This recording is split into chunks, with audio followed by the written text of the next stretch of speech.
This is your news source evening bulletin for today, Friday the 29th day of May in the year 2020. I'm Gordon Mosley. Here's what we're tracking tonight. The Guyana Elections Commission has made a decision to extend the timeline for the recount to the 13th of June. The Commission moved this afternoon to amend the gazetted order with a new date. A new gazette order has been put out. The original timeline would have expired tomorrow. The recount has to be completed on or before the 13th of June, and once it's completed, the report on the tabulation should be completed and handed over to the Commission within 3 days. GCOM's decision to extend the time for the recount by 2 weeks comes just 1 day after the National COVID-19 Task Force turned down its request for 2 more additional workstations to be added to the Artachon Convention Center, where the recount is taking place. The task force, through the National Health Emergency Operations Center, explained that taking into account the nature and scope of the activities being done by the Elections Commission at this time at the conference center, it arrived at a conclusion that public safety and wellness remain the primary focus to mitigate the negative impact and to prevent the spread of the coronavirus. It said based on its previous reports, it could not concede to the request for 2 more workstations to be added to the facility. There are 12 workstations currently in place at the moment. Region 4, which is the largest voting region, has the largest number of workstations dedicated to it. It is expected that once other regions are completed, those workstations will be dedicated to the Region 4 count also. More news coming up in just a moment. We all want to stay in touch, right? Now, even more than ever before. So to keep your connection strong, GTT is going 2 for 2. Combine GTT mobile and home internet services and we'll give you 2 gigs of free mobile data each month. With 2 GTT services, you're fully connected at home and on the go. Visit us online at gtt.co.gy/2for2 to learn more and start doing more with 2 for 2 from GTT. Stay safe, stay strong, Guyana. We're in this together.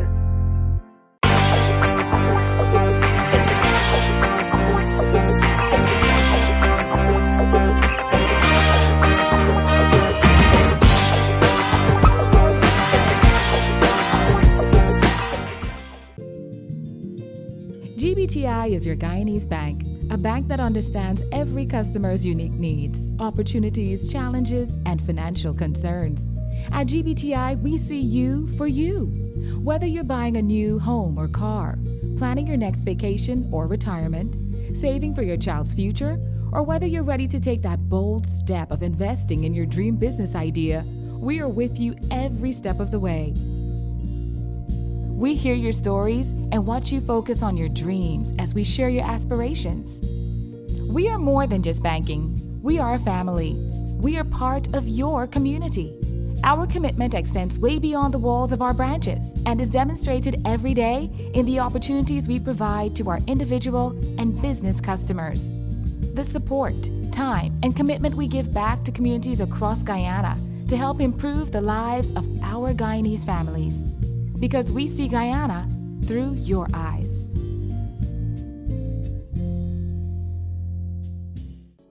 Parents and guardians, you are encouraged to tune in to the Guyana Learning Channel, Cable 29 or Channel 42 for daily educational and interactive learning sessions. The nursery program airs from 6 hours to 9 hours. Primary programs from 9 hours to 12 noon. We also air informative documentaries from 12 noon to 13 hours, and our secondary level programs are aired from 13 hours to 15 hours. Please continue to listen to our radio broadcasts. The interactive radio instruction for grades 1 to 3 daily on Voice of Guyana from 9 hours 30 to 10 hours for grade 1 pupils, from 10 hours 30 to 11 hours for grade 2s, and 13 hours to 13 hours 30 for grade 3 pupils. Please remember to tune in to benefit from these educational opportunities. A message from the Ministry of Education.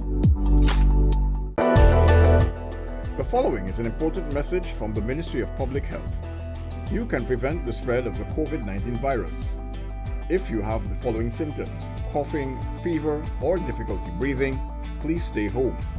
If you don't have these symptoms, then practice social distancing. Avoid crowds. When in a group, keep a distance of at least 3 feet between yourself and other persons. Please wash your hands with soap regularly or use hand sanitizers. The Ministry of Public Health has a hotline to provide information on the coronavirus.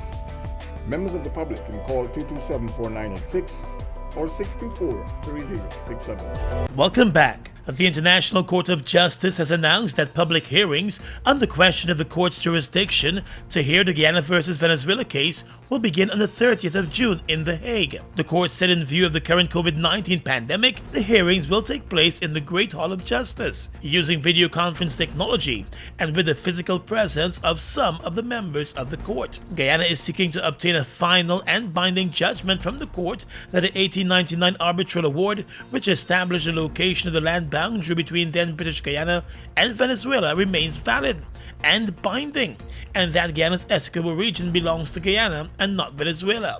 In a letter to the court, Venezuela has claimed that the Secretary General of the UN exceeded his authority on the Geneva Agreement and that the court therefore lacks jurisdiction to adjudicate Guyana's lawsuit. Venezuela has previously indicated that it will not participate in the proceedings. The court is expected to proceed to decide if it has jurisdiction over Guyana's claims, irrespective of whether or not Venezuela participates in the proceedings. If it decides that it has jurisdiction, the court will proceed to rule on the merits of those claims and decide whether the validity of the 1899 arbitral award and the border between the two states should be confirmed.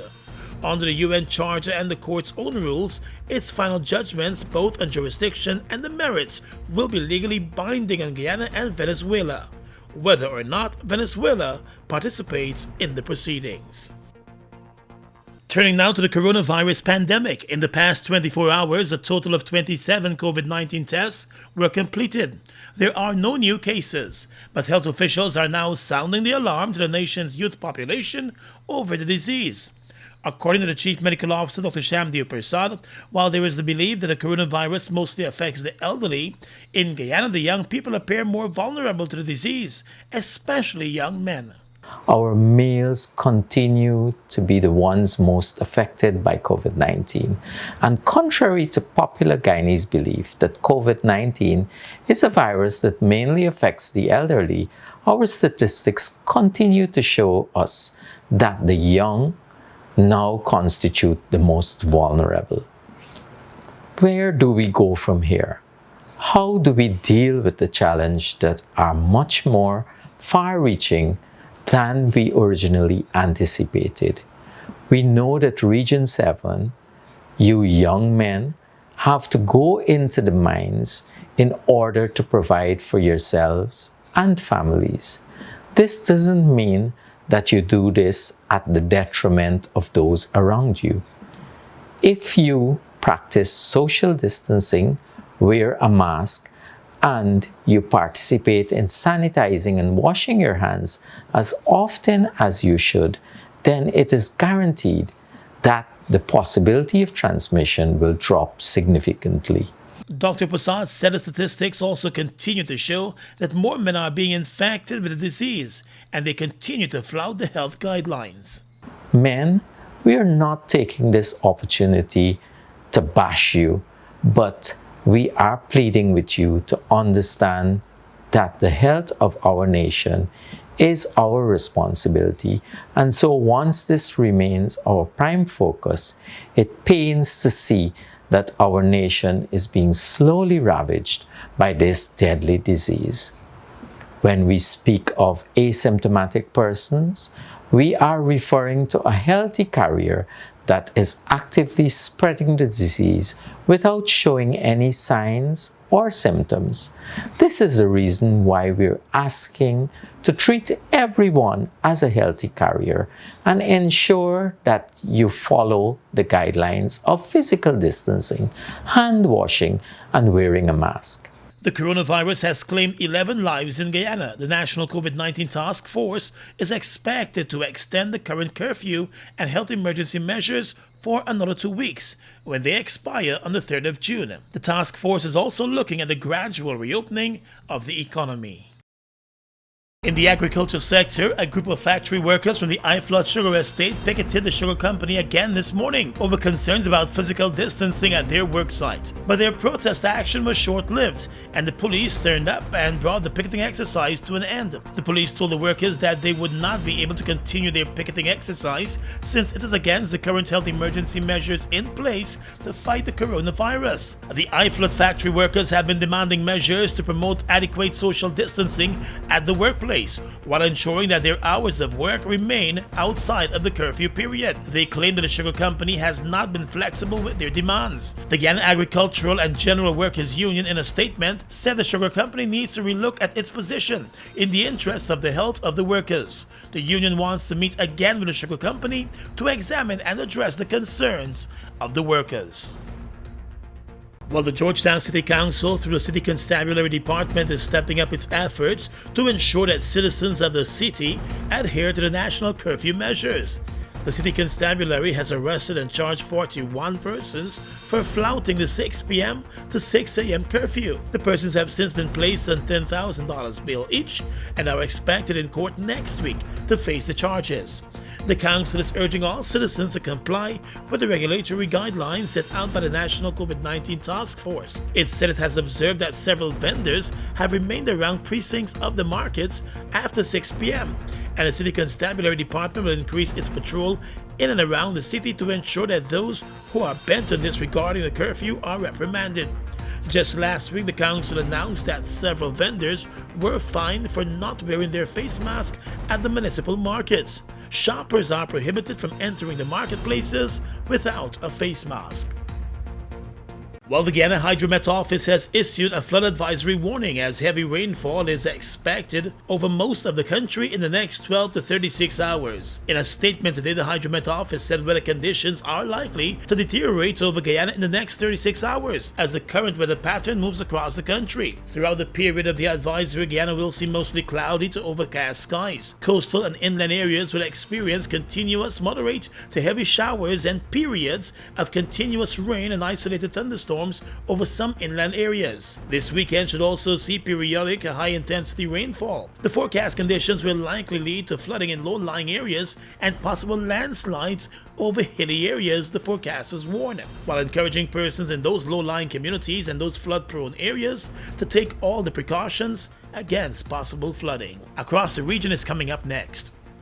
Wondering how you can access free learning materials for your children? Parents and guardians, please visit the Ministry of Education's website at www.education.gov.gy to access textbooks, past papers, and practice tests to keep your child engaged in continuous learning. When you have accessed the site, go to the Students tab, wait for a second, and choose the appropriate option. You now have access to the resources you need. You are encouraged to take advantage of this opportunity as we strive to provide the best education for the nation's children. A message from the Ministry of Education. They've made a positive impact on the heavy-duty transportation industry in Guyana since they've arrived. Guyanese are amazed at their power, durability, efficiency, and superior handling capabilities. These are brand new trucks, manufactured in partnership with German, Italian, and French companies. They have a powerful reputation for operating under very adverse Guyanese conditions and come with full after-sales service and spare parts. They're the most sought-after trucks today, with over 500 units in Guyana, and they're available in over 100 countries, including South America and the Caribbean. Be smart. Buy brand new ST Howo trucks today. Call 608-4998 and arrange for an inspection at ST Truck Guyana Incorporated, Block B, Public Road, Covenant, East Bank, Demerara. We are legions of men standing strong, but never too proud to stoop and help someone. We must send a clear signal to all. Do right. Walk in upright ways, knowing that's what being a man is all about. And ever aware that things will only get worse when good men do nothing. Stand strong. Be the one to live right.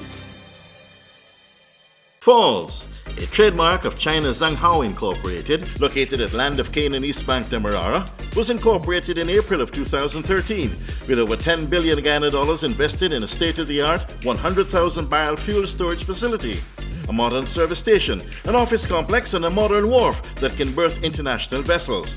Having no association with any other fuel company, Falls imports its own fuel, which meets quality specifications, has all the legal permits, and is in compliance with international requirements. Its bulk facility can load 8 trucks simultaneously at a rate of 1,000 liters per minute, while the service station can service 12 cars at a time using computerized fuel pumps, which can facilitate the use of ATM cards. Through its professional team of mostly Guyanese, Falls wholesales and retails fuels to the public, including farmers and miners, and will continue to positively contribute to Guyana by providing quality products, service, and attractive prices. Try Falls today for all your fuel needs. The following is an important message from the Ministry of Public Health. Getting your workplace ready for COVID-19. Surfaces such as desks, tables, and telephones with keyboards must be wiped with disinfectant regularly, or at least every few hours. Use containers of hand sanitizers and place them in prominent places around the workplace. Provide access to places where staff can wash their hands with soap and water, and promote regular hand washing at the workplace. The Ministry of Public Health has a hotline to provide information on the coronavirus. Members of the public can call 227-4986 or 624-3067. Across the region right now, the Prime Minister of St. Kitts Nevis, Dr. Timothy Harris, has revoked his invitation to the Organization of American States for that group to serve as an observer for next week's national elections in the two-island federation. The Prime Minister has told the OAS that following the establishment of a 14-day quarantine period for persons arriving in the islands, it would not be feasible for the observer mission to travel to St. Kitts Nevis. The OAS said while it regrets that a practical solution was not put in place as was done in Suriname to allow its observers in, it is respectful of the sovereign decision of the government of St. Kitts Nevis. The opposition in St. Kitts Nevis has expressed some worry over the move to keep the OAS out. In the Bahamas, the main opposition, Progressive Liberal Party, has described the government's budget as the worst budget in living memory. Following the tabling of the budget by the Hubert Minnis administration, Deputy Leader of the PLP, Chester Cooper, said the administration had failed to implement common-sense fiscal measures. Cooper made the comments after the Finance Minister delivered the budget in Parliament, outlining a number of measures to provide economic support amid the COVID-19 pandemic. The measures include a back-to-school VAT holiday on school supplies, a $48 million allocation for continued unemployment assistance, and the temporary incremental monthly increase of $50 in the old age pension. Calling the budget unimaginative, unimpressive, and unbelievable, the opposition said the government's economic handling of the pandemic has made matters worse in the country. And finally tonight, international news. Norway and Denmark say they will open up tourism between their two countries from the 15th of June, but will maintain restrictions for Swedes. Sweden did not impose a lockdown unlike its Nordic neighbors, and its COVID-19 death toll above 4,000 is by far the highest in Scandinavia. The Danish Prime Minister said Denmark and Sweden were in different places regarding the pandemic. Denmark is also opening up tourism with Germany and Iceland within limits. Tourists from those countries cannot stay the night in Copenhagen, which has the most coronavirus cases. Danes can travel to those two countries too, without having to go into quarantine on their return. And that's your News Source Evening Bulletin for tonight. I'm Gordon Mosley, reporting.